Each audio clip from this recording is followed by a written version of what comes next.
Ladies and gentlemen, this is the fourth fight of the evening in the featherweight division. Introducing first in the blue corner, debuting tonight from 10th Planet Jiu-Jitsu, San Francisco, California. Here is Denny 300 Prokopos. And his opponent in the red corner with 2 wins and 1 loss, fighting out of LA Boxing Anthem, Henderson, Nevada. Here is Cesar Campos. Our ref in charge, Chris Tione. We've gone over the rules. I expect you to obey my commands and protect yourselves at all times. Any questions here? Any questions here? Good luck, gentlemen. Prokopos wearing the white, black, and blue. Campos wearing the white and the black. 3 2-minute rounds. The Tuff-N-Uff Amateur Fighting Championship at the Orleans in Las Vegas. It's Dave Fair alongside John Morgan. Welcome to everyone that is watching live tonight on GoFightLive.tv. Should be a good one. Prokopos wastes little time in closing the distance and shooting in. And he gets him to the ground 7 seconds into this fight. Let's see him go to work. Yeah, Campos did not want to be in this position. He definitely didn't want to be in this position dry, and he definitely didn't want to be in this position just 20 seconds now into the fight. Prokopos is setting up shop right now. Transitions out to side control. Is there a leg still in there? Yeah, there is. Now into the mount. It was interesting to note Campos using a little bit of rubber guard earlier. We think of 10th Planet and Eddie Bravo. But Prokopos was well versed in that and has already advanced to full mount. Now he's got a complete mount. Campos had his knee in early, not now. Oh boy, that choke, it's hard to tell from this angle how tight it is, but Prokopos would know better than anyone. He seems pretty committed to it at this point. Well, he gave it up. Yeah, that's a tough angle often to finish from, but still, he's got mount, and it's going to be extremely tough for Campos to buck off. You can see he's got the hands on the hips, trying to create some space, trying to push the legs down. Doesn't want to leave a limb behind, or it will certainly get snatched up quick. 45 seconds left in this opening round. Again, Eddie Bravo's first ever black belt is who you're watching right now in the dominant position. He's got the mount on Campos. Decides to posture up, rain down some punches. Wow, he's slick. Just rolls right around. To the back. Lightning quick. Now he's a little bit high. Campos is going to want to try to shake him off. Try to come out the backside there and reset on the feet. He has to be very, very careful. He doesn't leave his neck exposed, and he doesn't leave an arm behind either. Prokopos got excellent balance. Looks like he's going to transition to the armbar. Final 10 seconds of this opening round. Campos is trying to defend. He's got to keep his arms stacked, keep his hands together. He's actually trying to punch out of it. Wow. Prokopos living up to the hype so far, threatening all over the place, but you've got to give credit where it's due to Campos. Very resilient young man.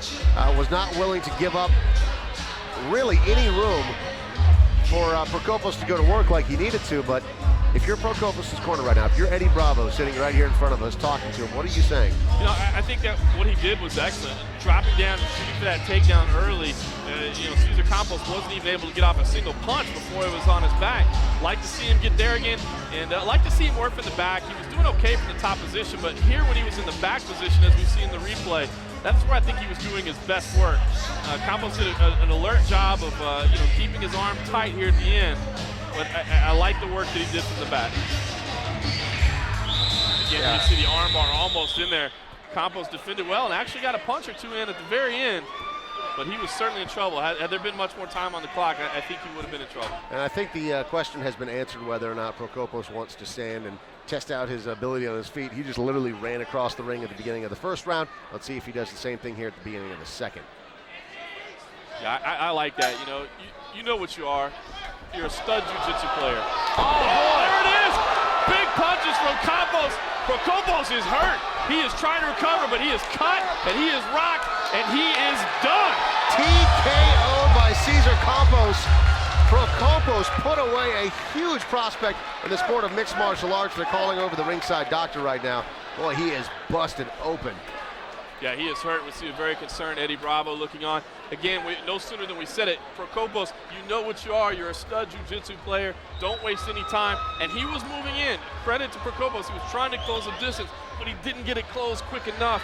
And Cesar Campos took full advantage of it. Here it is. Campos knew what to expect. Inside leg kick landed and then backs up, and right here, bam!